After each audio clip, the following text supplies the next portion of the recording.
Hoy! Ano pang tinutunganga mo dyan? Akala mo ba hotel itong pamamahay ko para sa mga pulubi at may sakit? Ang sigaw na yon, mas malamig pa sa rumaragasang ulan sa labas, ay tumusok sa puso ni Maya na parang libu-libong karayom na may yelo. Nakaluhod siya sa malamig at makintab na sahig na gawa sa Italianong marmol, ang mga luha ay walang tigil sa pag-agos, yakap-yakap ang kanyang munting anak na si Leo. Ang maliit na katawan ng bata ay nag-aapoy sa lagnat, ang kanyang mukha ay namumula at ang bawat paghinga niya ay may kasamang mahinang ungol. Si Leo ay 1 taon pa lamang, isang inosenteng anghel na napasama sa isang impyernong hindi niya dapat maranasan. Maparang awa niyo na po. Nay Elena, halos pabulong na pakiusap ni Maya, ang kanyang boses ay paos at basag dahil sa magdamag na pag-iyak at takot. Napakataas po ng lagnat ni Leo. Pakiusap po kahit ngayong gabi lang. Hayaan niyo po kaming manatili. Aalis din po kami agad bukas ng umaga, pagtila ng ulan, pangako po. Si Donna Elena, ang kanyang biyenan, ay nakaupo sa isang trono-like na silya, marangya at walang pakialam. Itinaas niya ang kanyang tasa ng tsaa, humigop ng marahan, at ang kanyang mga mata, matalas at mapanlait, ay dumapo sa kanyang manugang bago tumuon sa kanyang naghihirap na apo. Isang ngisi ng pagkutya ang sumilay sa kanyang mga labi na pulpol sa mamahaling lipstick. Manatili. At may lakas ka pa ng loob na sabihin yan. Hindi ko kailangan ng malas dito sa bahay ko. Ang mansyon na ito ay para sa mga matagumpay, hindi sa mga katulad mong nagdadala lang ng kamalasan. Ang bawat salita ay isang latigo na humahagupit sa pagkatao ni Maya. Mula nang tumapak ka sa pamamahay na to, puro perwisyo ang dala mo. Ang negosyo ni Marco, unti-unting bumagsak. At ngayon, malapit ng malugi. Lahat ng ito. Kasalanan mo. Pero, Mama, ano po bang nagawa kong mali? Humikbi si Maya, ang kanyang dibdib ay naninikip sa sakit. Hindi mo kasalanan, sarkastikong sagot ni Donna Elena, ang pagmumukha mo ang may kasalanan. Ang aura mo. Babae ka pero hindi ka marunong mag-alaga ng yaman ng asawa mo. Puro kamalasan ang dala mo. At para malaman mo, nakahanap na ako ng bagong mapapangasawa para kay Marco. Ang nag-iisang anak ng isang business tycoon. Maganda, mayaman, at may pinag-aralan. Yon ang nararapat na maging manugang ko, hindi isang basahan na katulad mo.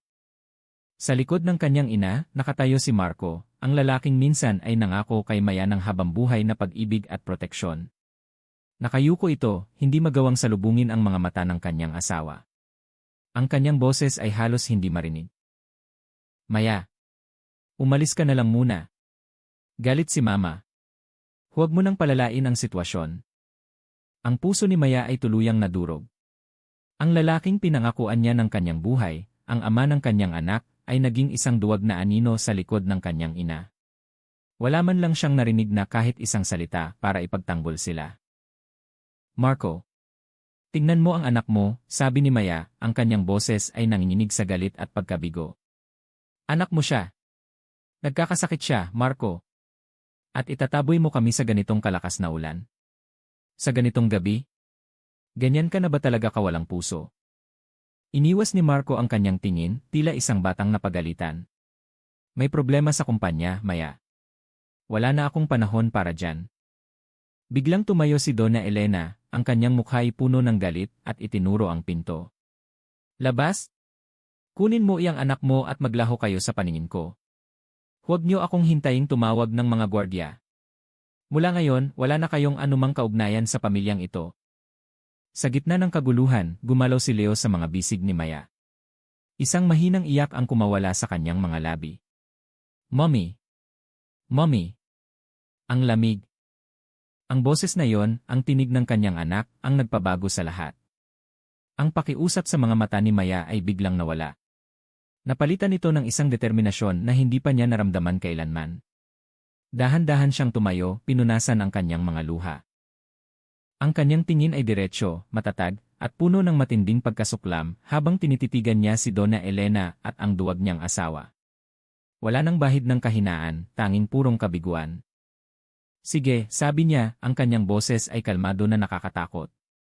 Aalis kami. Itinikom niya ang kanyang mga kamao. Pero tandaan niyong dalawa ang gabing ito. Tandaan ninyo ang ginawa ninyo sa amin ng anak ko. Hinila niya ang manipis na kumot para mas lalong takpan ang kanyang anak. Wala siyang dinalang anuman, walang damit, walang pera, maliban sa isang maliit na bag na naglalaman ng ilang pirasong damit ni Leo at ilang barya. Lumakad siya palabas, hindi na lumingon pa. Ang mabigat na pinto na gawa sa Nara ay bumagsak sa kanyang likuran, ang tunog nito ay pinal at walang awa. Sa labas, ang ulan ay parang ibinubuhos mula sa langit. Niyakap ni Maya ng mahigpit ang kanyang anak, naglalakad ng walang patutunguhan sa madilim at basang gabi. Ang kanyang mga luha ay humalo sa ulan, maalat at malamig. Ang hangin ay tumatagos hanggang sa kanyang mga buto, ngunit wala itong panama sa lamig ng kanyang puso na ngayon naging yelo. Hindi niya alam kung saan siya pupunta, kung ano ang kanyang gagawin. Ang tanging alam niya ay kailangan niyang mabuhay. Kailangan niyang protektahan ang munting buhay sa kanyang mga bisig. Sa gabing iyon, ang marangyang syudad ng Maynila ay nawalan ng tahanan para sa kanila. At sa gabing ding iyon, ang mahinang si Maya ay tuluyang naglaho. Sa kanyang lugar, isang ina ang isinilang, isang inang handang gawin ang lahat para sa kanyang anak. Ang walang katapusang buhos ng ulan ay ginawang isang malabong larawan ang buong paligid. Halos wala nang makita si Maya sa kanyang dinaraanan. Patuloy lang siya sa paglakad, isang aninong walang kaluluwa sa gitna ng unos. Si Leo, sa kanyang mga bisig, ay nakatulog na marahil sa sobrang pagod. Ang mainit na hininga ng kanyang anak sa kanyang liig ang tanging paalala na hindi siya pwedeng sumuko. Hindi siya pwedeng bumagsak. Kinapa niya ang kanyang bulsa. Ang kanyang luma at basag na cellphone ay malapit nang maubusan ng baterya. Sa nanginginig na mga daliri, tinawagan niya si Angela, ang nag-iisa niyang matalik na kaibigan. Ilang beses nagring ang telepono bago sumagot ang isang inaantok na boses. Hello? Sino to? Gabing-gabi na, sino pa ba tong tatawag? Ange. Si Maya to, halos hindi makilala ang boses ni Maya, basag dahil sa iyak at nanginginig sa ginaw. Agad na nagising si Angela. Maya, anong nangyari sa'yo? Bakit ganyan ang boses mo? At, teka, umuulan ba dyan? Ang lakas ng hangin. Nasaan ka? Ange. Wala. Wala na akong mauwian, at doon, muling humagulgol si Maya, ang lahat ng sakit at bigat ay lumabas sa kanyang mga hikbi. Ano? Magsalita ka ng malinaw. Yung demonita mo na namang biyenan ang may gawa nito, no? Nasaan ka? Sabihin mo sa akin kung nasaan ka ngayon din. Ang boses ni Angela ay matigas, puno ng pag-aalala at nag-aalab na galit. Tumingin si Maya sa paligid. Nakatayo siya sa ilalim ng silong ng isang saradong convenience store. Binigay niya ang address kay Angela, at pagkatapos ay napaupo na lamang siya sa semento, ginamit ang sariling katawan bilang panangga sa lamig para sa kanyang anak. Eksaktong sa mga sandaling iyon, namatay ang kanyang cellphone. Niyakap niya si Leo, at isang pakiramdam ng lubos na kalungkutan at kawalan ng pag-asa ang bumalot sa kanya. Kung sana'y buhay pa ang kanyang mga magulang. Kung sana'y mayroon siyang ibang lugar na matatawagan niyang tahanan. Wala pang 15 minuto, isang taxi ang biglang huminto sa kanyang harapan. Si Angela ay bumaba mula sa sasakyan na parang isang buhawi, nakasuot lang ng isang manipis na jacket. Diyos ko, Maya! Anong ginawa nila sa'yo? Sigaw ni Angela nang makita ang kaawa-awang kalagayan ng kanyang kaibigan. Mabilis niyang hinubad ang kanyang jacket at ibinalot ito kay Leo bago niya inalalayan si Maya na tumayo. Halika na, sa kondo ko tayo. Sa loob ng taxi, tahimik lang si Maya, ang kanyang mga mata ay walang buhay na nakatingin sa labas ng bintana. Hinawakan na lang ni Angela nang mahigpit ang kamay ng kaibigan. Ang kanyang puso ay nag-aapoy sa galit. Kilala niya ang pamilya ni Marco. Si Donna Elena ay isang mapang-api at malupit na babae, habang si Marco naman ay isang duwag na walang sariling paninindigan. Paulit-ulit niyang sinabihan si Maya na maging matatag, ngunit dahil sa pagmamahal nito kay Marco at sa pagnanais na bigyan si Leo ng isang buong pamilya, palagi na lang itong nagtitiis. Pagdating sa maliit na kondo ni Angela, agad siyang kumuha ng malalambot na tuwalya para patuyuin ang mag-ina. Naghanap siya ng damit na maisusuot ni Maya. Nagtimpla siya ng isang basong mainit na gatas para sa kaibigan at naghanap ng gamot para sa lagnat ni Leo. Inumin mo to para mainitan ka. Kumusta na si Leo? Mula pa kaninang hapon ang lagnat niya. Nakiusap akong manatili pero hindi sila pumayag, sabi ni Maya, nanginginig pa rin ang boses. Mga hayop sila. Wala silang puso. Sarili nilang apo, gaganunin nila, nagingit-ngit na sabi ni Angela. At nasaan yung walang kwenta mong asawa? Nakatayo lang habang pinapahirapan ng nanay niya ang mag-ina niya. Hindi sumagot si Maya, tumango lang siya. Ang sakit ay napakalalim na wala na siyang lakas para magkwento pa. Matapos pa inumin ng gamot si Leo at makitang mahimbing na itong natutulog sa kama, naupo si Maya, ang kanyang katawan ay parang binugbog. Tumingin siya kay Angela, ang kanyang mga mata ay puno ng pasasalamat. Salamat, Ange. Kung wala ka, hindi ko na talaga alam ang gagawin ko. Ano ka ba? Magkaibigan tayo. Dito ka lang sa akin, kahit gaano katagal. Maliit lang ang bahay ko, pero laging may lugar para sa inyo ng anak mo, pag-aalo ni Angela. Huwag ka munang mag-isip ng kahit ano. Magpahinga ka muna. Malulutas din natin to. Tumango si Maya, ngunit ang kanyang isip ay isang malaking gulo. Paano nila ito malulutas? Wala siyang pera. Wala siyang matinong trabaho. Ngayon, wala na siyang kahit ano, dala lang ang isang anak na may sakit. Ang kanyang kinabukasan ay kasing dilim ng gabi sa labas. Hindi nakatulog si Maya ng gabing iyon. Nakahiga siya sa tabi ng kanyang anak, pinakikinggan ang bawat hininga nito. Inisip niya ang mga taon ng kanyang pagiging manugang, ang kanyang pagtitiis at pagsasakripisyo, ang kanyang bulag na pag-ibig na ibinigay niya sa maling tao. Nagkamali siya sa pag-aakalang ang kanyang mga sakripisyo ay masusuklian. Sa huli, kalupitan at isang sugat na hindi na kailanman maghihilom ang kanyang natanggap. Ngunit nang ang maliit na kamay ni Leo, sa kanyang pagtulog, ay aksidenteng humawak sa kanyang daliri, isang mainit na agos ng lakas ang biglang dumaloy sa buong katawan ni Maya. Hindi siya nag-iisa. Kasama niya ang kanyang anak. Para kay Leo, kailangan niyang maging matatag. Hindi siya pwedeng sumuko. Bukas, pagsikat ng araw, magsisimula siya ng bagong buhay. Isang buhay na walang Marco, walang Donna Elena. Isang buhay kung saan silang mag-ina lang ang magkasama, magkasandalan, at magkasangga. Isang mahinang sinag ng araw ang sumilip sa bintana, ginising si Maya. Ang bagyo kagabi ay tumila na, ngunit ang hangin ay nananatiling mamasa-masa at malamig. Bumaba na ang lagnat ni Leo. Ang kanyang mga pisngi ay hindi na gaanong mapula, bumalik na ang kanyang natural na kulay rosas.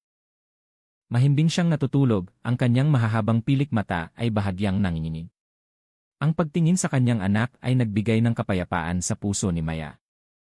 Maaga nang nagising si Angela at naghanda ng isang simpleng almusal, ngunit puno ito ng pagmamahal. Ang mabangong amoy ng arroz caldo ay kumalat sa buong apartment. Gising ka na pala. Halika, kain na tayo habang mainit. Nagluto ako ng arroz caldo para sa'yo, pampatanggal ng lamig. Salamat, Ange, mahinang sabi ni Maya. Tahimik silang kumain. Alam ni Angela na maraming iniisip si Maya, kaya hindi niya ito minadali. Nang mailapag na ni Maya ang kanyang walang laman na mangkok, saka lang nagsalita si Angela. Maya, naisip mo na ba kung ano ang susunod mong gagawin?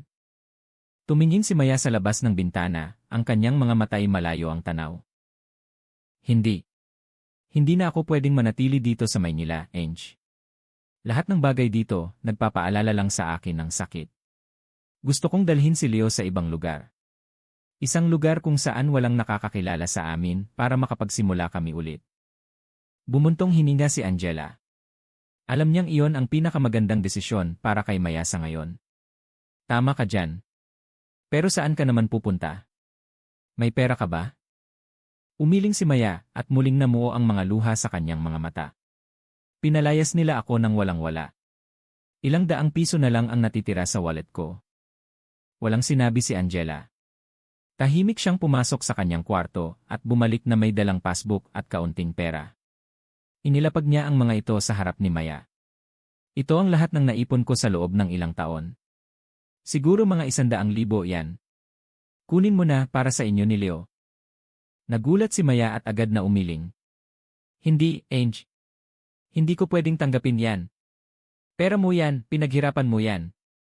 Ano bang sinasabi mo? Kumunot ang noo ni Angela. Importante ang pera, pero mas importante ba yan kaysa sa pagkakaibigan natin? Nasa pinakamahirap kang sitwasyon ngayon, kung hindi kita tutulungan, sino pa? Kunin mo na, huwag mo akong galitin. Ituring mo na lang na pautang. Kapag maayos na ang lahat, saka mo ako bayaran. Nang makitang nag-aalangan pa rin si Maya, idinagdag ni Angela ng may diin, kung hindi mo to kukunin, ibig sabihin hindi mo ako itinuturing na kaibigan. Gusto mo bang magpalaboy-laboy kayo ni Leo sa lansangan? Ang mga salita ni Angela ay tumama sa puso ni Maya. Hindi na niya ito matanggihan. Humagulgol siya at niyakap ang kaibigan. Ange, paano kita mababayaran sa lahat ng ito? Anong bayad ang pinagsasabi mo? Alagaan mo lang ang sarili mo at si Leo ng mabuti, yon na ang pinakamagandang bayad para sa akin, sabi ni Angela, tinatapik-tapik ang likod ng kaibigan. Matapos mag-isip, nagpa siya si Maya na pumunta sa Tagaytay.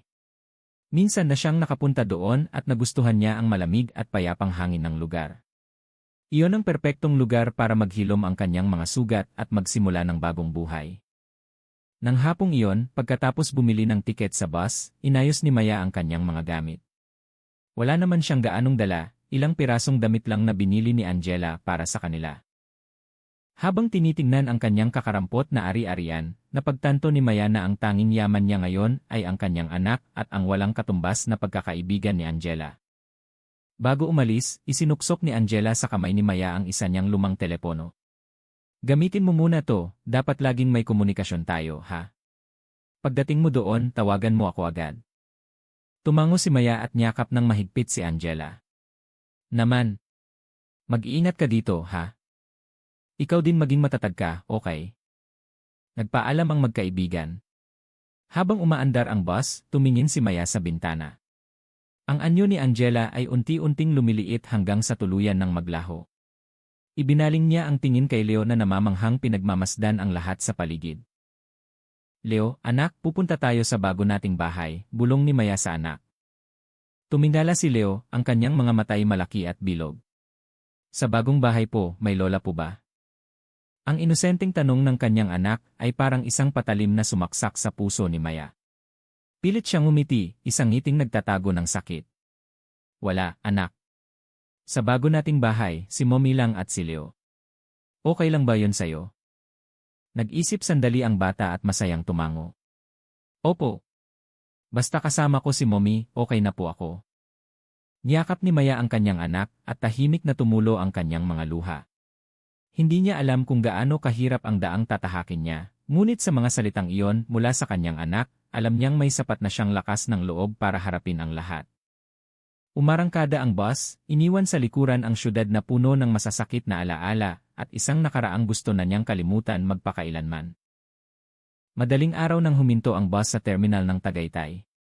Ang kakaibang lamig ng hangin, na may kasamang amoy ng mga bulaklak at basang lupa, ay sumalubong kay Maya na nagbigay ng kaunting ginhawa sa kanyang pagod na espiritu. Binuhat niya ang inaantok na si Leo, dala lamang ang isang maliit na backpack. Ang lungsod ay nababalot pa sa makapal na hamog, payapa at tahimik. Naghanap si Maya ng isang maliit na lugawan sa tabi ng kalsada at umorder ng mainit na goto para sa kanilang dalawa. Si Leo, bagamat pagod sa biyahe, ay biglang nagliwanag ang mga mata nang makita ang pagkain. Masunurin siyang umupo habang sinusubuan ng kanyang ina. Ang pagkakita sa kanyang anak na kumakain ng may gana ay nagpainit sa puso ni Maya. Masarap ba, anak? Opo, Mommy. Ang sarap po. Mainit pa, sabi ni Leo habang umunguya, ang kanyang mga pisngi bilog at kaibig-ibig. Pagkatapos mag-almusal, ang unang kailangan gawin ni Maya ay maghanap ng matutuluyan. Dahil limitado ang kanyang pera, hindi siya nangangarap ng isang magandang bahay. Isang maliit, malinis, at ligtas na kwarto lang para sa kanilang mag-ina ay sapat na. Nagtanong-tanong siya sa ilang mga lokal at itinuro siya sa isang paupahang malapit sa palengke na abot kaya raw ang presyo. Ang paupahan ay nasa isang maliit at tahimik na eskinita. Ang may-ari ay isang mabait na babae na nasa katanghaliang gulang, si Aling Nita. Matapos marinig ang kwento ni Maya, nagpakita ito ng simpatsya at pumayag na paupahan sa kanya ang isang maliit na kwarto sa itaas sa mas mababang halaga. Ang kwarto ay mga 15 metro kwadrado lang.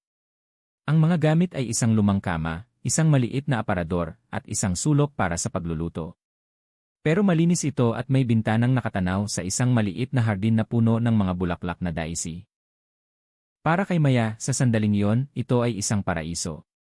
Maraming salamat po, Aling Nita, sabi ni Maya, yumuko bilang pasasalamat. Walang anuman, Hija. Nakikita kong mahirap mag-isang magpalaki ng anak. Kung anuman ang maitutulong ko, tutulong ako. Kung may kailangan ka, sabihin mo lang sa akin. Ang kabaitan ng isang estranghero ay lubos na nakaantig kay Maya. Nilinis niya ang kwarto, inilatag ang bagong sapin sa kama na binili ni Angela. Si Leo naman ay tuwang-tuwang tumatakbo sa paligid, ginalugad ang kanilang bagong tirahan. Mommy! May mga bulaklak po tayo, sigaw niya, itinuturo ang labas ng bintana. Ngumiti si Maya at binuhat ang anak. Anak! Mula ngayon, dito na tayo titira. Gusto mo ba dito? Opo. Gustong-gusto ko po, sabi ni Leo, ipinulupot ang kanyang mga braso sa leeg ng ina. Ang unang araw sa kanilang bagong tahanan ay lumipas sa pagiging abala. Nagpunta si Maya sa palengke para bumili ng ilang kagamitan at pagkain. Sa gabi, nagluto siya ng simpleng hapunan. Kumain silang mag-ina sa isang maliit na mesa. Bagamat simple, ang pakiramdam ay napakainit at masaya. Iyon ang unang pagkain sa loob ng maraming araw na talagang nasarapan si Maya. Gabi na at mahimbing nang natutulog si Leo. Naupo si Maya sa tabi ng bintana, pinagmamasdan ang tahimik na gabi ng Tagaytay. Tinawagan niya si Angela para sabihing maayos na sila. Nakahanap na ako ng kwarto, Ange. Ang babait ng mga tao dito. Mabuti naman kung ganon. Mag-iingat ka dyan palagi, ha? Gastusin mo iyong pera, huwag kang magtipid masyado at magpakahirap.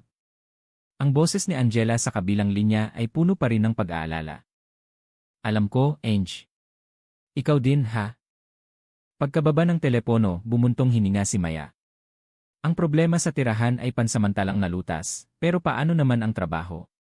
Ang pera mula kay Angela ay hindi magtatagal.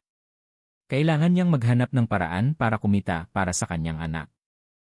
Wala siyang mataas na pinag-aralan at wala rin siyang espesyal na karanasan sa trabaho. Dati, sa bahay ng kanyang biyenan, ang mundo niya ay umikot lang sa mga gawaing bahay. Halos nakalimutan na niya kung sino siya. Naalala niya ang mga dessert, ang leche flan at ube halaya na madalas niyang gawin noon. Lahat ng nakakatikim ay laging pumupuri. Bakit hindi ko subukang magbenta ng pagkain online? Ang ideyang iyon ay biglang sumagi sa kanyang isip. Hindi kailangan ng malaking puhunan, pwede niyang gawin sa bahay habang inaalagaan si Leo. Nagpasya siya. Bukas, maghahanap siya ng mga sangkap at sisimulan niyang mag-eksperimento. Hindi niya alam kung magtatagumpay siya, pero iyon ang tanging sinag ng pag-asa na meron siya ngayon. Tumingin siya sa kanyang natutulog na anak at sinabi sa sarili, kailangan kong magsikap. Kailangan kong kayanin to, para kay Leo, gagawin niya ang lahat. Kinabukasan, tulad ng napagpasyahan, ipinagbilin muna ni Maya si Leo kay Aling Nita. Agad siyang nagtungo sa palengke. Inikot niya ang buong lugar, inalam ang presyo ng mga sangkap para sa kanyang mga planong dessert, gatas, itlog, asukal, at syempre, ang pinakamagandang uri ng ube. Lahat ng bagay sa Tagaytay ay tila masariwa at mas masarap. Nagpasya siyang magsimula sa dalawang bagay na pinakakabisado niya, ang classic leche flan at ang espesyal na ube halaya. Ginamit niya ang isang bahagi ng perang bigay ni Angela para bumili ng mga sangkap, mga lalagyan o lanera at iba pang kagamitan. Pagbalik sa kanilang munting kwarto, agad siyang nagsimula. Ang maliit na espasyo ay biglang napuno ng matamis na amoy ng gatas, itlog at karamel. Si Leo ay mausisang nakaupo sa isang tabi, pinapanood ang kanyang ina. Paminsan-minsan, magtatanong siya, Mommy, ano po iyang ginagawa niyo? Ang bango-bango po. Gumagawa si Mommy ng leche flan para kay Leo at para ibenta. Kapag nakabenta tayo, may pambili na tayo ng gatas at mga laruan para kay Leo. Okay, malambing na paliwanag ni Maya habang naghahalo. Talaga po. Sige po, magpapakabait po ako para marami po kayong maibenta, sabi ng bata, na may determinasyon sa kanyang boses. Ngumiti si Maya at ginulo ang buhok ng anak. Ang kawalang malay ni Leo ang kanyang pinakamalaking inspirasyon. Ang unang batch ng leche flan at ube halaya ay lumabas na perpekto. Maingat niyang kinuhanan ng litrato at ipinost sa ilang mga food review groups sa social media para sa mga taga-Tagaytay. Ang kanyang caption ay simple at mula sa puso, leche flan at ube halaya, gawang bahay po. Matamis at malinis. Perfect pang dessert. Nag-aalaga po ako ng anak kaya online selling lang po muna. Sana po suportahan nyo ang mag-ina. Ang mga unang araw ay napakahirap. Kakaunti lang ang nag-order. Minsan, sa isang buong araw, ilang piraso lang ang nabebenta niya, hindi sapat para maibalik man lang ang puhunan. May mga araw na wala ni isang order, at ang kanilang hapunan ay ang hindi nabentang leche flan. Pero hindi nasiraan ng loob si Maya. Naniniwala siyang basta't masarap at dekalidad ang kanyang produkto, darating ang araw na tatangkilikin ito ng mga tao. Hindi lang siya umasa sa online. Nagpasya siyang gumawa ng dagdag na batch, inilagay sa isang maliit na basket, at binuhat si Leo habang naglalako sa paligid ng picnic grove tuwing hapon hanggang gabi. Maraming turista doon. Ang imahe ng isang magandang batang ina na may daladalang basket habang karga ang anak sa likod ay nakakuha ng pansin. May mga naawa at bumili para tumulong. Mayroon ding mga tumitingin sa kanya na may pagtataka. Binaliwala ni Maya ang lahat. Ngumiti lang siya at magalang na nag-alok, "Sir, ma'am, bili na po kayo ng special leche flan at ube halaya. Masarap po, gawang bahay."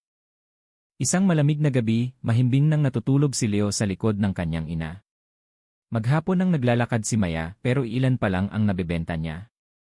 Nangangalay na ang kanyang mga binti at kumakalam na ang kanyang tiyan. Naupo siya sa isang bench, pinagmamasdan ang mga taong dumadaan. Biglang bumuhos ang pakiramdam ng kalungkutan. Tumulo na lang ang kanyang mga luha. Naalala niya ang kanyang marangyang buhay noon. Naglalakad din siya sa mga magagarang lugar, pero hindi niya naranasan ang ganitong paghihirap. Sakto namang gumalaw si Leo at nagising. Ipinulupot niya ang kanyang mga braso sa leeg ng ina. "Mommy, bakit po kayo umiiyak?" Inaantok na tanong niya. Agad na pinunasan ni Maya ang kanyang mga luha at mumiti sa anak. "Hindi, anak. May pumasok lang na alikabok sa mata ni Mommy." Kinuskus ni Leo ang kanyang mga mata at tumingin sa basket na halos puno pa rin. Sabi niya sa kanyang maliit na boses na puno ng pag-alo, "Mommy, okay lang po kung walang bumili. Bukas po magbenta ulit tayo. Yung luto niyo po ang pinakamasarap sa buong mundo." Ang mga salita ng kanyang anak ay parang isang mainit na agos na dumilig sa kanyang tuyong kaluluwa. Niyakap niya ng mahigpit ang anak. Tama ang anak niya. Hanggat naniniwala ang kanyang anak sa kanya, hanggat kasama niya ito, lahat ng pagsubok ay kaya niyang lampasan. "Tama ka, anak ko. Ang luto ni Mommy ang pinakamasarap. Bukas magbebenta ulit tayo, ha?" Tumayo siya, inayos ang pagkarga kay Leo, binitbit ang basket, at nagsimulang maglakad muli. Ang kanyang maliit na anyo ay humaba sa ilalim ng dilaw na ilaw ng poste. Isang larawan ng kalungkutan, ngunit hindi ng kahinaan. Ang bawat patak ng pawis, ang bawat patak ng luha ngayong araw, naniniwala siyang masusuklian ng isang mas magandang bukas para sa kanilang dalawa. Matapos ang ilang linggo ng pagsisikap at tiyaga, ang maliit na negosyo ni Maya ay nagsimulang magpakita ng magagandang senyales. Ilang customer na nakatikim ng kanyang mga dessert ay bumalik para bumili ulit at nag-iwan pa ng magagandang review sa social media. Yung leche flan ni At, sobrang smooth. Hindi siya yung tipong tinipid sa itlog. At yung caramel, sakto lang ang pait-tamis. Highly recommended. First time kong makatikim ng ube halaya na ganito kasarap. Lasang-lasa mo yung ube, hindi puro asukal. For sure, order ako ulit. Suportahan natin si ate. Ang mga tapat na review na yon ay unti-unting kumalat. Dumami ang kanyang mga online orders mula sa ilang piraso sa isang araw hanggang sa ilang dosena. Ang kanyang maliit na kwarto ay laging abala. Kailangan niyang magtrabaho mula madaling araw hanggang hating gabi. Kahit pagod, ang makita ang perang kinikita niya, sapat para sa upa, pagkain, at pambili ng magandang gatas para kay Leo, ay nagpapadama sa kanya na lahat ng paghihirap ay sulit. Hindi na niya kailangang maglako sa gabi. Nag-focus na siya sa online selling at delivery. Bumili siya ng isang segunda manong motorsiklo para mapadali ang kanyang paggalaw.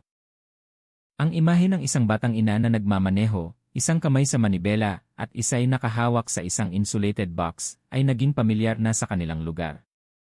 Isang araw, nakatanggap si Maya ng isang malaking order, 50 piraso ng leche flan at 50 piraso ng ube halaya para sa isang event ng isang kumpanya.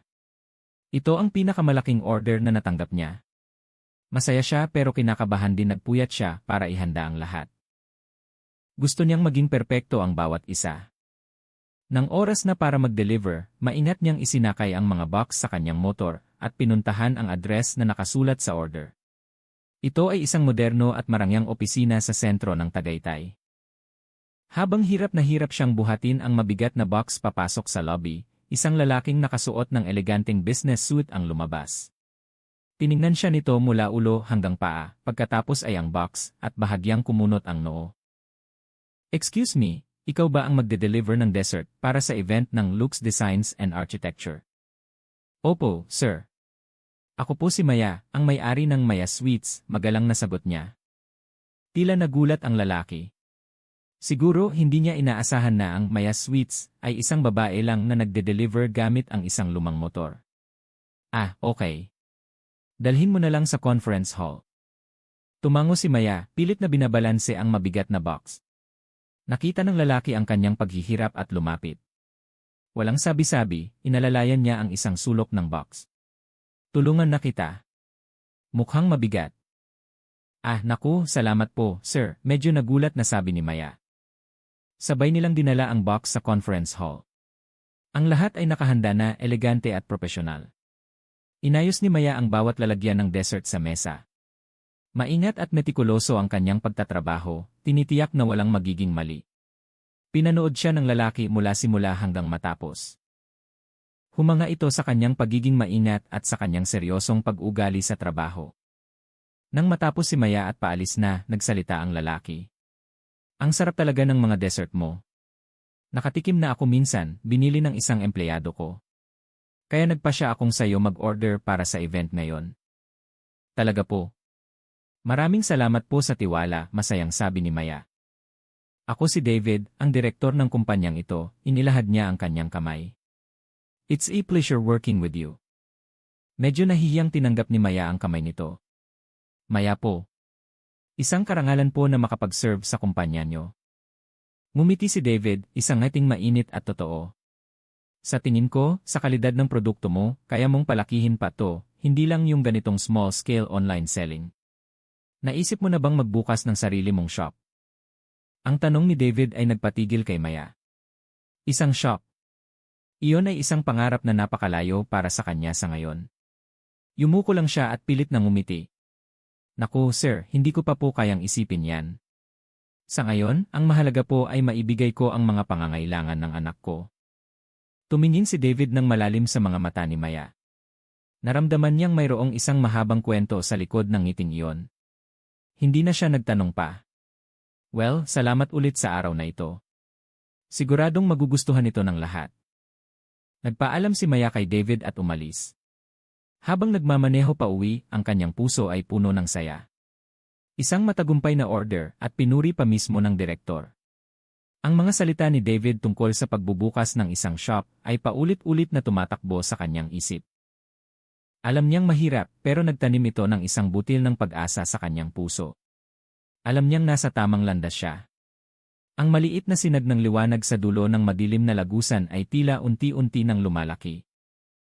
Simula ng malaking order mula sa kumpanya ni David, paminsan-minsan ay dumadaan na ito sa paupahan ni Maya para bumili ng dessert.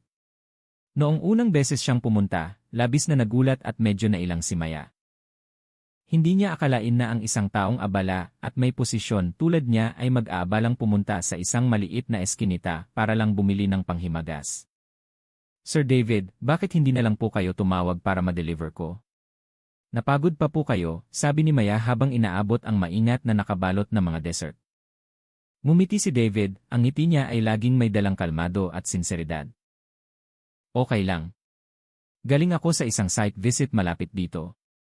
At saka, gusto kong makita kung saan ginagawa ang mga masasarap na dessert na to," biro niya, habang ang mga mata niya ay tinitingnan ang malinis at maayos na kwarto ni Maya.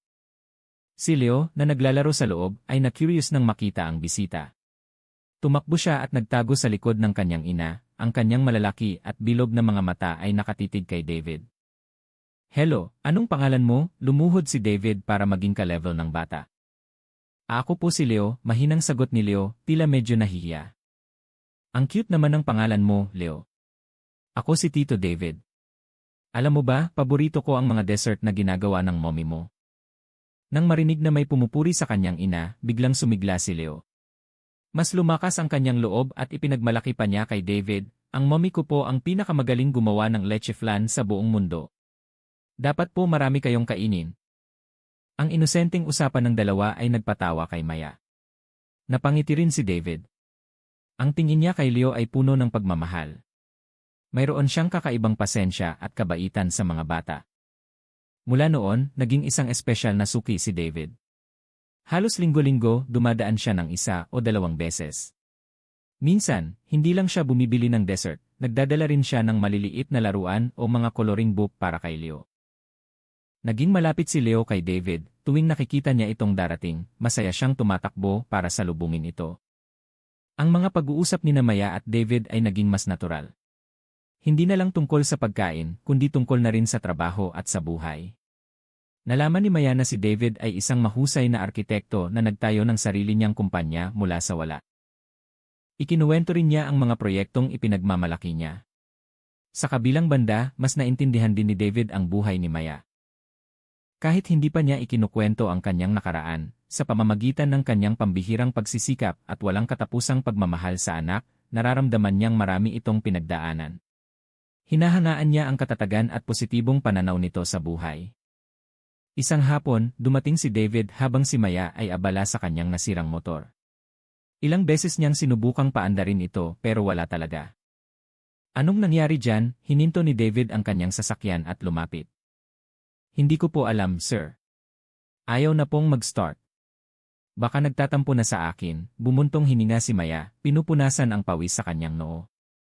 Tiningnan ni David ang motor. Tingnan ko nga.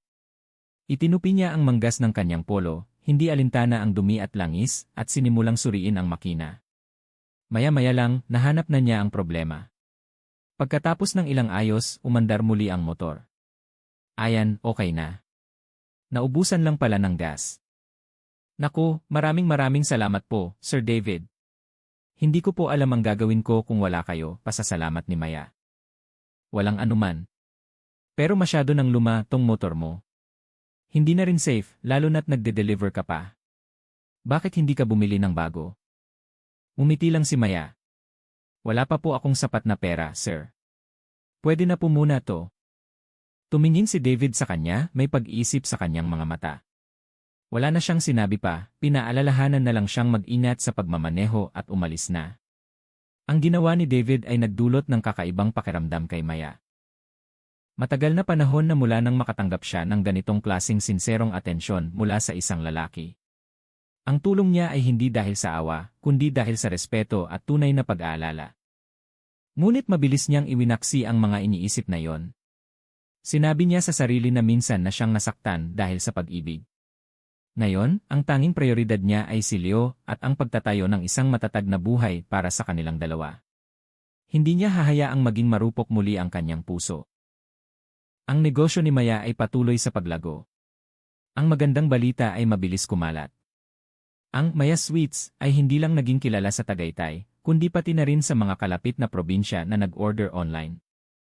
Ang maliit na kwarto ay hindi na sapat para sa kanyang mga ginagawa. Bukod pa dito, ang pagiging mag-isa sa paggawa, pagde-deliver, at pag-aalaga kay Leo ay madalas na nagdudulot sa kanya ng sobrang pagod. Isang gabi, matapos tapusin ang huling order, napaupo si Maya sa sahig sa sobrang pagod. Mahimbing nang natutulog si Leo. Tinignan niya ang mga patong-patong na plastic containers at mga gamit sa pagluluto at bumuntong hininga. Kailangan niya ng mas malaking lugar. Kailangan niya ng katulong. Ngunit ang gasto sa pag-upa ng pwesto at pagsahod sa empleyado ay napakalaki. Sakto namang tumunog ang kanyang telepono. Si David. Hello, Sir David. Maya, tapos ka na ba sa trabaho? Malapit lang ako sa inyo. Pwede ba tayong mag-usap sandali? Ang boses ni David ay mas seryoso kaysa karaniwan. Sige po, sir. Punta po kayo. Ilang sandali pa, dumating si David. Hindi siya pumasok sa loob, sa halip ay inaya niya si Maya sa isang maliit na coffee shop sa kanto. Tahimik ang lugar, tanging mahinang musika lang ang maririnig. May importante po ba kayong sasabihin, sir? Tanong ni Maya. Hindi agad sumagot si David. Tumingin siya sa kanya, ang kanyang mga mata ay malalim. Maya, matagal ko nang inoobserbahan ang negosyo mo.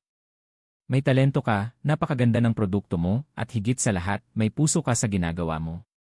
Pero hindi pwedeng habang buhay kang magtatrabaho sa isang maliit na espasyo at mag-isa. Tahimik na nakinig si Maya.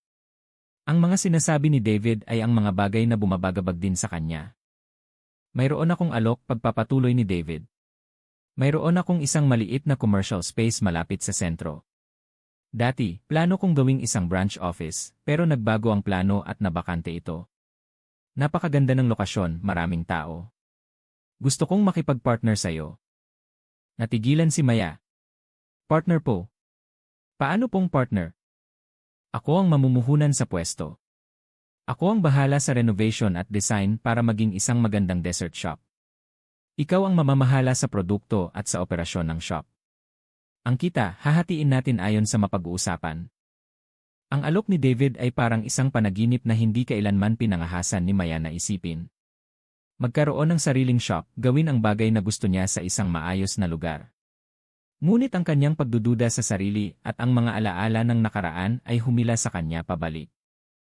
Pero, wala po akong puhunan at wala rin po akong karanasan sa pag-manage ng isang shop. Baka po madisappoint ko lang kayo, baka malugi lang kayo dahil sa akin. Ngumiti si David ng malumanay. Ako ang mamumuhunan kaya huwag kang mag-alala sa pera. At ang karanasan, walang taong ipinanganak na mayroon yan. Ang importante ay kung handa ka bang subukan. Naniniwala ako sa kakayahan mo. At isa pa, business partnership ito, hindi ako nagbibigay ng limos. Gagamitin mo ang talento mo. Gagamitin ko ang resources ko. Pareho tayong makikinabang. Idinagdag pa niya, isipin mo si Leo. Kung mayroon kang isang matatag na shop, mas magkakaroon ka ng oras para sa kanya. Mabibigyan mo siya ng mas magandang edukasyon. Hindi mo ba gustong bigyan ng mas magandang kinabukasan ang anak mo? Ang huling sinabi ni David ay tumama sa pinakamalambot na bahagi ng puso ni Maya. Lahat ng kanyang pagsisikap ay para sa kanyang anak. Ito ay isang malaking oportunidad. Kung palalampasin niya ito, baka pagsisihan niya habang buhay. Matapos ang ilang sandali ng pag-iisip, tuminala si Maya, ang kanyang mga matay nagliliyab sa determinasyon. Side po. Papayag po ako. Gagawin ko po ang lahat para hindi masayang ang tiwala niyo. Nakita ni David ang pag-aalangan na nawala at napalitan ng tapang. Nakahina siya ng maluwag. Isang masayang ngiti ang sumilay sa kanyang mga labi. Magaling. Alam kong hindi mo ako bibigyan. Inabot niya sa kanya ang isang sketch. Ito ang initial idea ko para sa shop. Ang pangalan, Sweet Haven. Tingnan mo. Kung may mga ideya ka, sabihin mo lang. Pagtulungan nating buuin to. Kinuha ni Maya ang drawing. Isang mainit at komportableng lugar na may disenyo ng kahoy at mga light colors ang lumitaw sa kanyang harapan. Mas maganda pa ito sa kahit anong nai-imagine niya. Isang pakiramdam ng sobrang tuwa ang bumalot sa kanya. Ang kanyang buhay, matapos ang mga bagyo, ay sa wakas nakakita na ng bahaghari. Sa pagkakataong ito, hindi niya na ito bibitawan. Mabilis na umusad ang proyektong Sweet Haven. Pinatunayan ni David na hindi lang siya isang mahusay na arkitekto, kundi isa ring propesyonal na negosyante. Inayos niya ang lahat ng mga papeles at permit. Agad na sinimulan ng kanyang construction team ang pagsasaayos ng pwesto. Si Maya naman ay sumabak sa trabaho na may bagong sigla. Hindi na siya isang maliit na online seller, nasa landas na siya para maging isang tunay na business owner. Araw-araw, pagkatapos niyang tapusin ang mga online orders, pumupunta siya sa site kasama si David para i-check ang progreso. Iginagalang ni David ang lahat ng kanyang opinyon, lalo na sa mga bagay na may kinalaman sa kusina at sa counter. Sabi niya, ito ang entablado mo, Maya. Dapat ikaw ang pinakakomportable dito. Ang pagiging maalalahanin at sensitibo ni David ay labis na pinahalagahan ni Maya. Unti-unti, ang distansya sa pagitan nila ay nawala. Hindi na lang sila business partners, kundi parang matalik na magkaibigan na nagtutulungan at nagbabahaginan ng mga ideya. Si Leo ay tuwang-tuwa rin sa bagong shop. Sa tuwing isinasama siya ng kanyang ina, takbo siya ng takbo at tanong ng tanong. Mommy, dito na po ba tayo titira? Hindi, anak. Ito ang shop ni Mommy. Dito si Mommy gagawa ng maraming masasarap na dessert para ibenta sa mga tao, paliwanag ni Maya. Si Tito David po, gagawa din po ng dessert dito.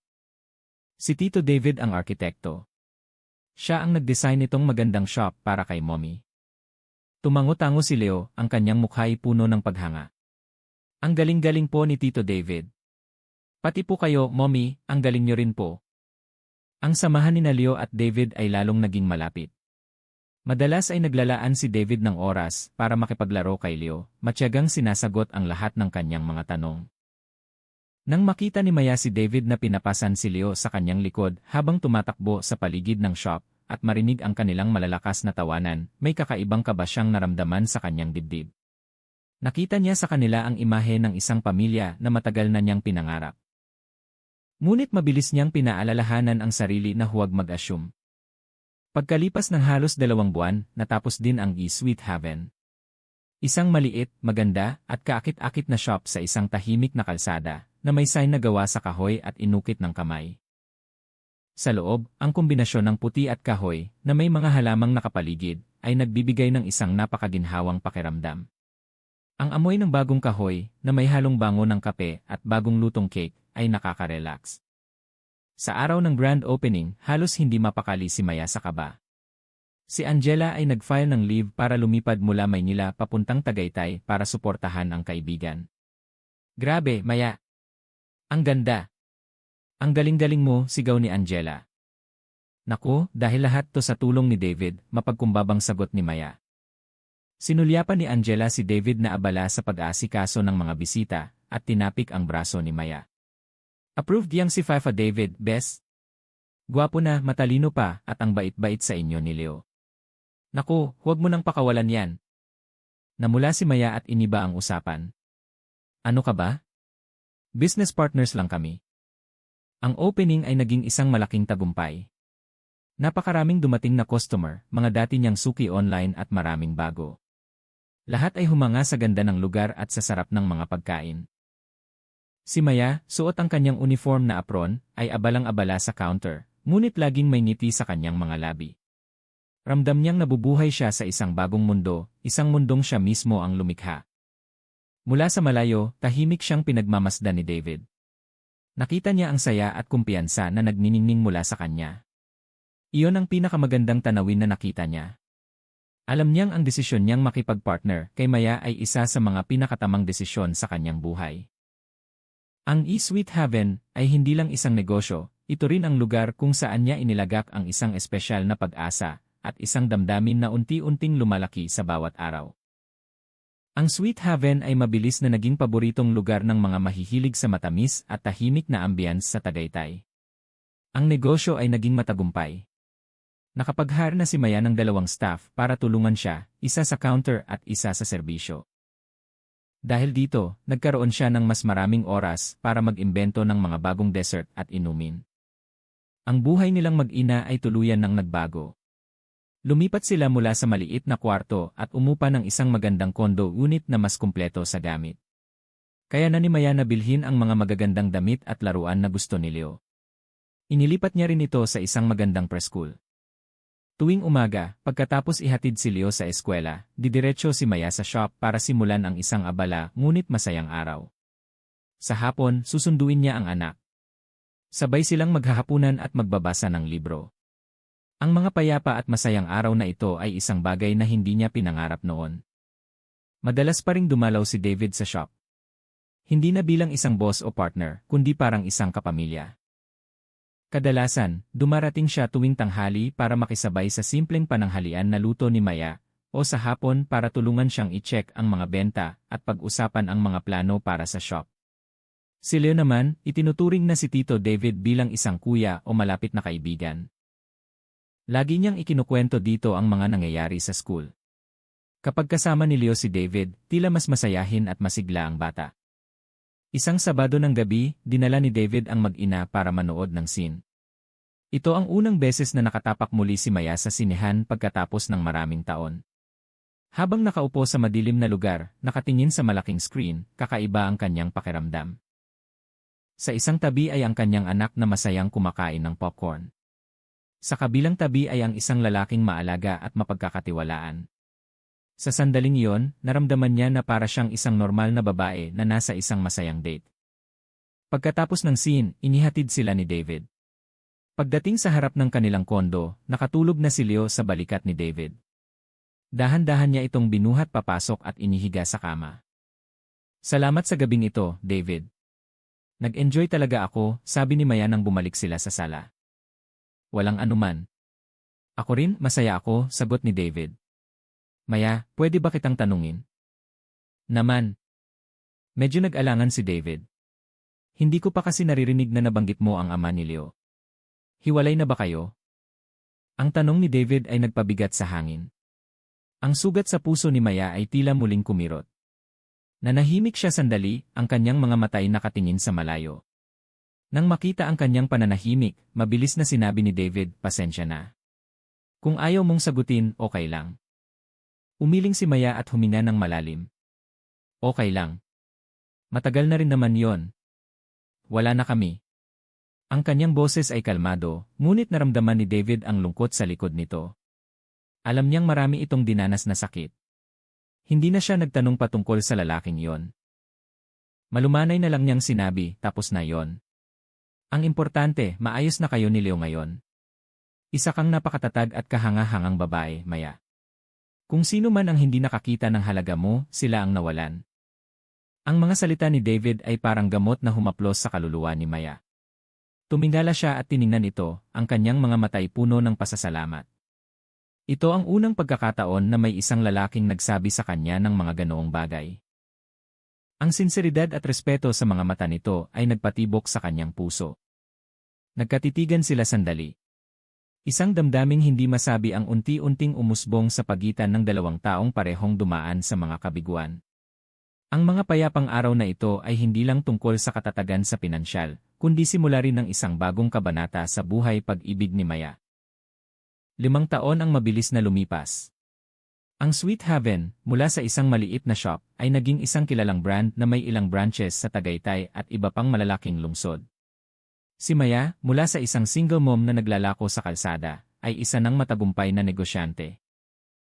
Hindi lang siya may-ari ng isang chain of dessert shops, nagtayo rin siya ng sarili niyang komisari na nagsusupply sa mga hotel at high-end resorts. Sa edad na 31, si Maya ay lalong gumanda at naging elegante. Ang kumpiyansa at karisma ng isang matagumpay na babae ay nagbigay sa kanya ng kakaibang alindog. Sa kanyang tabi, laging nariyan si David. Ang kanilang relasyon ay higit pa sa pagiging magpartner at magkaibigan. Siya ang kasama niya sa lahat ng mahahalagang sandali, ang matatag na sandalan para sa kanya at kay Leo. Kahit wala pang opisyal na pag-amin, sa kanilang mga puso, alam nilang sila na ang para sa isa't isa. Si Leo naman ay isa ng 9 na taong gulang na bata, matalino, gwapo, at magalang. Magaling siya sa eskwela at namana ang ganda ng kanyang mga magulang. Para kay Leo, si Tito David ay mas malapit pa sa isang ama. Ang buhay ni Maya ay tila perpekto na. Ngunit ang nakaraan ay parang isang multo, laging naghahanap ng paraan para bumalik sa mga pagkakataong hindi mo inaasahan. Isang araw, ang kwento ng pagsisikap ni Maya, mula sa paglalako hanggang sa pagiging may-ari ng isang multi-million peso business, ay na-feature sa isang kilalang business magazine. Mabilis na naging viral ang artikulo at naging inspirasyon sa marami. Ang mukha ni Maya at ang brand ng Sweet Haven ay lumabas sa mga dyaryo, at social media. At ang artikulong iyon ay nakarating sa mga kamay ni Donna Elena at Marco. Ang kumpanya ni Marco, pagkatapos nilang palayasin si Maya, ay hindi na nakabangon. Ang maling desisyon ni Donna Elena na pilitin ang anak na iwan ang asawang imalas para pakasalan ang anak ng isang tycoon ay nagbunga ng kapahamakan. Ang kasal na iyon ay hindi nangyari dahil hindi nagtagal, ang kumpanya ng tycoon ay nasangkot sa isang malaking financial scandal. Ang kumpanya ni Marco, na mahina na, ay tuluyan ng bumagsak. Sa loob ng 5 taon, naghirap ang mag-inang Donna Elena at Marco. Ibinenta nila ang kanilang mansyon para magbayad ng utang at lumipat sa isang sira-sirang bahay sa isang squatters area. Si Marco, mula sa isang mayamang heredero, ay naging isang tambay na lasenggo at sugarol. Si Donna Elena naman, mula sa isang eleganteng socialite, ay kinailangan magtrabaho bilang katulong para lang may makain. Nang mabasa nila ang artikulo tungkol kay Maya, hindi sila makapaniwala. Marco, anak. Si Maya ba to? Nanginginig na itinuro ni Donna Elena ang litrato sa magazine. Naging milyonarya na siya. Kinuskus ni Marco ang kanyang mga mata. Ang maganda, elegante, at makapangyarihang babae sa litrato ay ang kanyang dating asawa. Ang una niyang naramdaman ay pagkabigla na sinundan ng pait at inggit. Impossible. Paano niya nagawa yon? Iba naman ang naging reaksyon ni Donna Elena. Ang pagkabigla ay mabilis na napalitan ng isang pag-asa at ng walang hanggang kasakiman. Milyonarya. Napakarami niyang pera. Marco. Kung ganyan na siya kayaman, may responsibilidad siya sa atin. Kahit anong mangyari, si Leo ang nag-iisang apo ko. Dugot laman natin iyon. Nagsimula na siyang magplano. Kung hahanapin nila si Maya at gagamitin ang bata, baka makakuha sila ng malaking halaga para muling itayo ang kanilang negosyo. Makinig ka, Marco, hinawakan ni Donna Elena ang kamay ng anak, ang kanyang mga matay nag-aalab sa kasakiman. Kailangan nating hanapin siya. Hahanapin natin siya at si Leo. Babawiin natin kung ano ang sa atin. Si Marco, pagkatapos ng sandaling pag-aalinlangan, ay tumango. Ang kanyang pagiging makasarili at duwag ay mabilis na nahikayat ng mga salita ng kanyang ina. Hindi nila inisip ang sakit na idinulot nila kay Maya noon. Sa kanilang isip ngayon, iisa lang ang mahalaga, pera. Ang nakaraan ay opisyal nang kumatok sa pinto, dala ang isang bagyo na malapit nang sumira sa payapang buhay na pinaghirapan ni Maya. Pagkatapos magplano, nagpasya sina Donna Elena at Marco na pumunta sa Tagaytay para hanapin si Maya. Gamit ang impormasyon mula sa magazine, hindi naging mahirap para sa kanila na mahanap ang main branch ng Sweet Haven. Isang araw ng Sabado iyon at napakaraming customer. Nasa kusina si Maya, tinuturuan ang kanyang mga staff sa isang bagong recipe. Biglang pumasok ang isang waitress na humahangos. Ma'am Maya, may 2 bisita po sa labas na gusto kayong makausap. Pamilya niyo raw po. Nagulat si Maya. Pamilya? Sino raw? Wala siyang kamag-anak sa Tagaytay. Isang matandang babae po at isang lalaki. Sabi po nila, biyanan at dati niyo raw pong asawa. Sa mga salitang iyon, ang ngiti sa labi ni Maya ay biglang naglaho. Ang kanyang puso ay nanikip. Ang 2 pangalan na pilit niyang ibinaon sa limot sa loob ng 5 taon ay biglang lumitaw. Huminga siya ng malalim para pakalmahin ang sarili. Sige, sabihin mo sa kanila na maghintay sandali sa mesa sa may sulok. Hinubad ni Maya ang kanyang apron at inayos ang sarili. Tumingin siya sa salamin at sinabi sa sarili na kailangan niyang maging kalmado at matatag. Ang Maya ngayon ay hindi na ang mahinang Maya noon. Paglabas ng kusina, nakita niya sila. Si Donna Elena ay mas payat at mukhang pagod, pero ang kanyang mga matang mapanlait at sakim ay hindi nagbago. Si Marco naman ay mukhang mas matanda at losyang, wala nang bakas ng dati niyang kakisigan. Nakatitig sila sa kanya, ang kanilang mga matay puno ng pagtataka sa kanyang malaking pagbabago. Kalmadong lumapit si Maya at umupo sa tapat nila. Anong kailangan niyo sa akin? Ang kanyang boses ay malamig at may distansya. Si Donna Elena ang unang nagsalita, pilit na ngumiti. Maya, Hija. Hindi ko akalain na sa loob lang ng ilang taon, ganito ka nakatabumpay. Ang mommy, masayang-masaya para sayo. Isang mapanuyang ngiti ang gumuhit sa labi ni Maya. Salamat. Pero sa tingin ko, hindi na tayo ganoon kalapit para tawagin mo akong Hija at tawagin kitang mommy. Nawala ang ngiti ni Donna Elena. Iniba niya ang usapan. Kalimutan na natin ang nakaraan.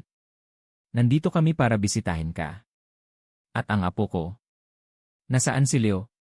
Siguradong malaki na siya. Miss na siya ng lola niya. Wala siya dito. At huwag mong tawagin ang sarili mo na lola niya. Hindi ka karapat-dapat, diretsahang sagot ni Maya. Si Marco naman ang nagsalita, ang kanyang boses ay tila nagsisisi.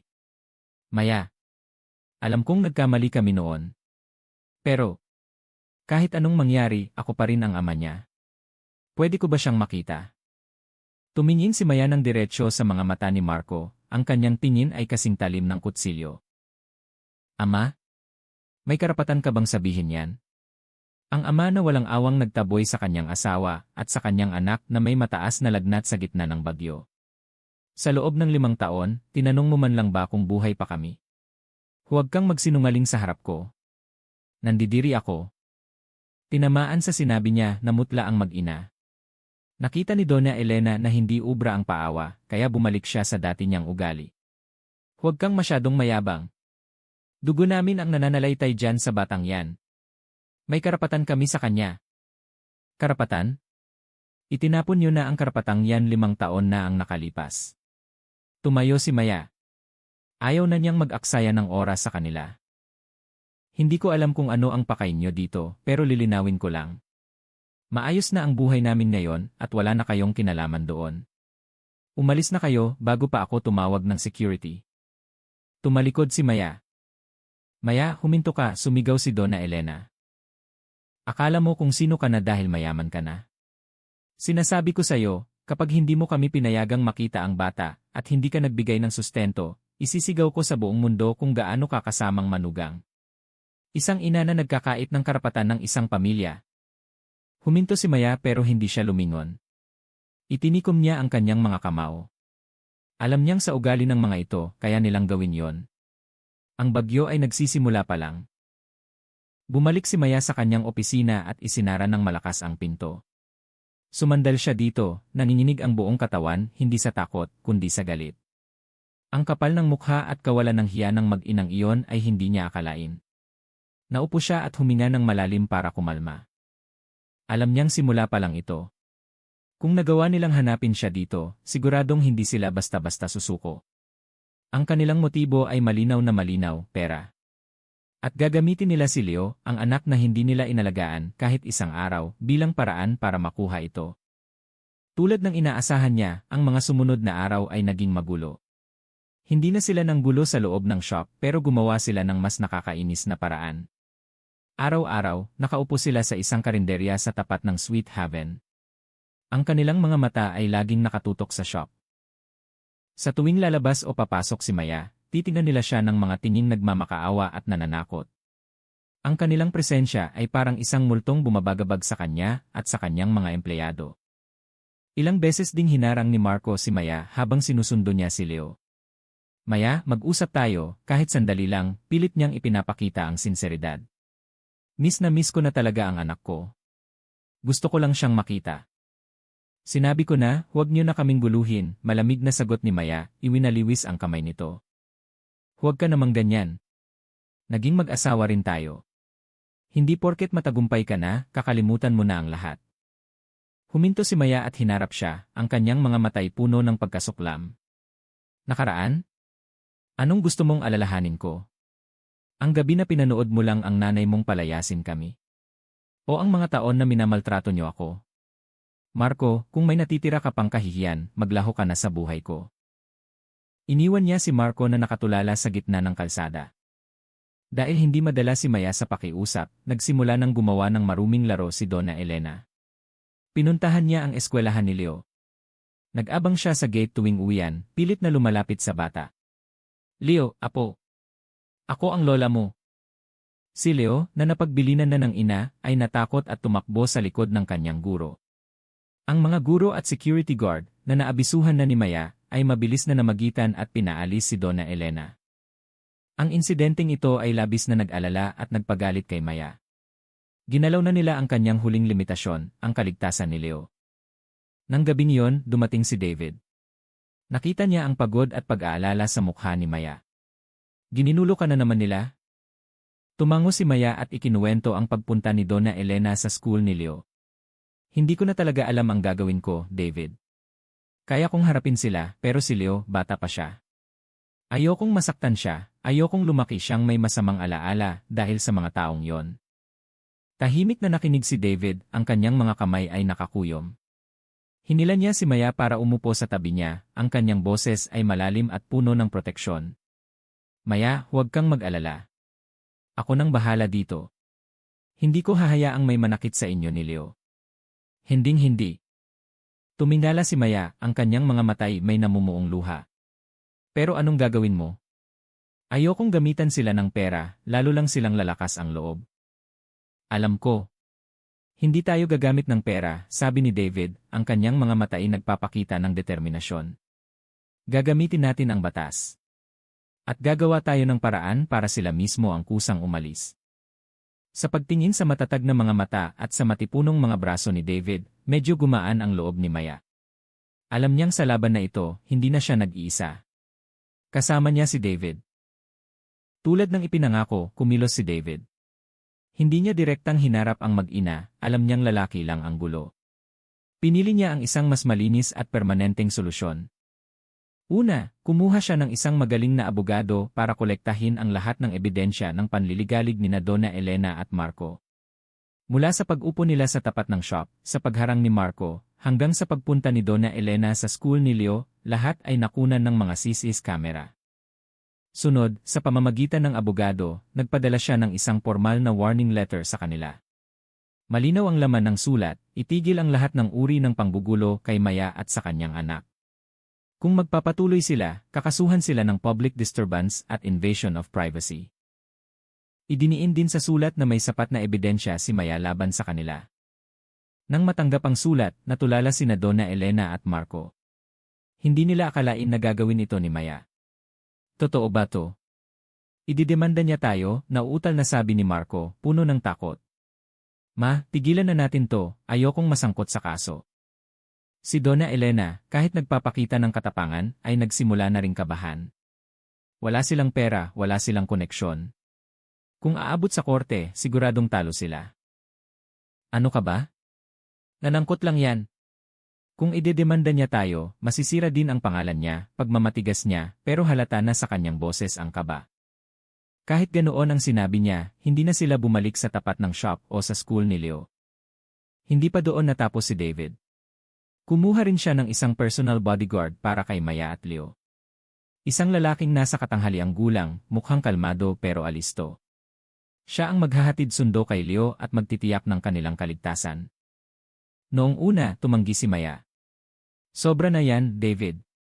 Ayokong palakihin ang issue.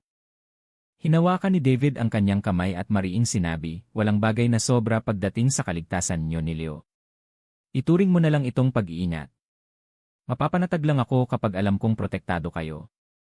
Dahil sa pagiging maalalahanin at desidido ni David, hindi na nakatanggi si Maya. Alam niyang ginagawa niya ito dahil sa tunay na pag-aalala. Unti-unting bumalik sa normal ang buhay ni Maya, pero mayroon pa ring alalahanin sa kanyang puso. Alam niya, sa ugali ng mag-inang iyon, hindi sila basta-basta susuko. Ang sulat mula sa abogado ay maaaring pansamantalang nagpatigil sa kanila, pero hindi nito mapapawi ang kanilang kasakiman. Isang gabi, habang nakaupo sila sa balkonahe ni Maya, bumuntong hininga siya. Sana matauhan na lang sila at kusa nang umalis. Ayoko talagang umabot pa sa kung saan to, ayokong lumaki si Leo na malalaman niya ang mga ganitong gulo. Nanahimik si David sandali at sinabi sa malumanay na boses, naintindihan ko. Pero Maya, minsan, ang kabaitan natin ay inaabuso ng iba. May mga tao na kung hindi mo tatapangan at didiretsahin, hindi ka nila titigilan. Magtiwala ka sa akin. Magiging maayos din ang lahat. Lagi lang akong nandito sa tabi mo. Inilagay niya ang kanyang kamay sa balikat ni Maya, isang tahimik na pag-alo na puno ng lakas. Isinandal ni Maya ang kanyang ulo sa balikat nito, naramdaman ang kapayapaan at kaligtasan. Ang gabi sa Tagaytay ay tahimik, ang mga bituin sa langit ay tila mga saksi sa isang tunay na pag-ibig at malalim na samahan ng dalawang tao. Dahil sa babala ng abogado at sa bodyguard na laging kasama ni Maya, nalaman ni Donna Elena at Marco na hindi na nila ito malalapitan. Pansamantala silang nanahimik. Ngunit sa isip ni Donna Elena, isang mas masamang plano ang nabuo. Nagpasya siyang sirain ang reputasyon ni Maya. Kung hindi niya makukuha ang pera, sisirain na lang niya ang negosyo nito para walang mapakinabangan si Maya. Nagbayad siya ng ilang tao para magpanggap na customer at manggulo sa mga branch ng Sweet Haven. Naghanap sila ng maliliit na pagkakamali, pinalaki ito, at ni-video para i-post online. May ipis sa cake ng Sweet Haven. Kadiri. Ang susungit ng mga staff dito. Parang ayaw magtrabaho. Walang lasa ang kape nila tapos ang mahal-mahal. Ang mga video at post na may ganitong mga titulo ay mabilis na kumalat, lalo na't may mga bayarang trolls na nagpapakalat pa nito. Isang biglaang krisis sa social media ang sumalubong sa Sweet Haven. Ang reputasyon na pinaghirapan ni Maya sa loob ng 5 taon ay nanganganib na masira sa loob lang ng ilang araw. Bumagsak ang kanilang benta. Ang mga empleyado ay nataranta. Nakaharap si Maya sa isang napakalaking pressure. Sunod-sunod ang kanyang mga meeting sa kanyang team para gumawa ng paraan. Nag-post siya ng isang video sa official fan page ng kumpanya, humingi ng paumanhin sa mga customer, at nangakong imbestigahan ang lahat para masigurong mananatili ang kalidad ng kanilang serbisyo. Kahit pagod na pagod at stress, sa harap ng publiko at ng kanyang mga empleyado, nanatili siyang kalmado at propesyonal. Tanging kapag mag-isa na lang siya, doon niya hinahayaang lumabas ang kanyang kahinaan. Sigurado siyang sina Donna Elena ang may pakana ng lahat. Nakakatakot ang kanilang galit. Si David ay laging nasa tabi niya sa mahirap na panahong ito. Hindi lang siya nagbigay ng moral support, ginamit din niya ang kanyang mga koneksyon para alamin ang katotohanan. Huwag kang mag-alala. Ang katotohanan ang laging mananaig pag-aalo niya. Kumuha siya ng isang team ng cybersecurity experts para imbestigahan ang mga peking account na nagpapakalat ng chismis. Mabilis silang nakahanap ng lead. Karamihan sa mga account ay mga bagong gawa at kontrolado mula sa isang lugar. Sa pagtukoy ng kanilang lokasyon, natuklasan nila na ang nasa likod ng paninirang ito ay isang kalabang kumpanya ng Sweet Haven. At ang taong nagbenta ng impormasyon at nakipagsabwatan sa kanila ay walang iba kundi si Marco. Lumalabas na dahil hindi siya makakuha ng pera kay Maya, gumawa siya ng desperadong hakbang. Nilapitan niya ang kalaban ng Sweet Haven, ipinagbenta ang mga sikreto ng negosyo ni Maya na dinagdagan niya ng mga kasinungalingan at nakipagtulungan sa kanila para pabagsakin ito. Akala niya kapag bumagsak si Maya, babalik ito sa kanya para humingi ng tulong at doon, siya naman ang magdidikta. Nang ipakita ni David kay Maya ang mga matitibay na ebidensya, nanahimik lang siya. Wala ng luha, wala ng galit. Tanging isang matinding pagkadismaya. Ang lalaking minsan niyang minahal, ang ama ng kanyang anak, ay kayang gawin ang lahat ng ito para lang sa pera. Anong plano mo ngayon? Mahinang tanong ni David.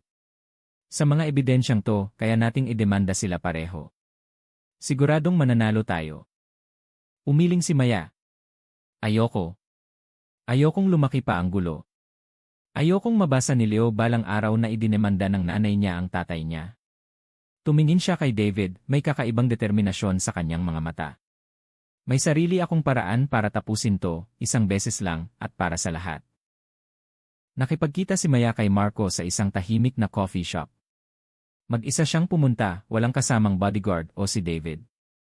Gusto niyang harapin ito at tapusin ang lahat ng siya lang. Dumating si Marco, may ngiti ng tagumpay sa kanyang mukha. Akala niya napasuko na niya si Maya. Alam ko namang hahanapin mo rin ako, mayabang na sabi niya. Ano? Hindi na maganda ang takbo ng negosyo. Hindi sumagot si Maya. Tahimik niyang inilapag ang isang folder sa mesa at itinulak papalapit sa kanya. Tingnan mo. Kinuha ito ni Marco. Sa loob, naroon ang lahat ng ebidensya ng kanyang pakikipagsabuatan sa kalaban, mga screenshot ng text messages, recordings ng tawag, at mga patunay ng paglilipat ng pera. Biglang nagbago ang kulay ng mukha ni Marco, mula sa pagiging mayabang, naging putla. Saan mo nakuha to? Hindi mo kailangang malaman. Ang kailangan mo lang malaman ay sa mga ito, kaya kung sirain hindi lang ang buhay mo, kundi pati na rin ang partner mo. Pwede kayong makulong. Ang boses ni Maya ay kasing lamig ng yelo. Kitang-kita ang takot sa mga mata ni Marco. Agad siyang nagbago ng tono at nagmakaawa. Maya. Nagkamali ako. Patawarin mo ako. Nagipit lang talaga ako kaya ko nagawa yon. Patawarin mo na ako, please. Para na rin sa anak natin. Naulit na naman ang linyang iyon. Para sa anak natin. Umiti si Maya ng mapait. Marco, hanggang ngayon, nagagawa mo pa ring gamitin ang pagiging ama mo kay Leo. Isang ama na handang sirain ang kabuhayan ng ina ng anak niya. Karapat-dapat ka ba? Tumingin siya ng diretsyo sa mga mata nito. Nandito ako hindi para makinig sa'yo. Nandito ako para bigyan ka ng pagpipilian. Pagpipilian?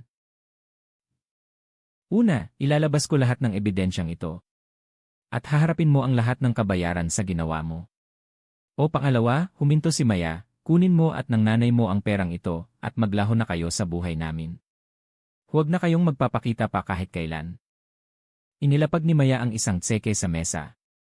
Ang halaga ay sapat para makapagsimula sila ng isang simpleng buhay kung matututo silang magtrabaho ng marangal. Tinitigan ni Marco ang tseke, pagkatapos ay si Maya, puno ng pagtataka. Bakit? Bakit mo to ginagawa pagkatapos ng lahat?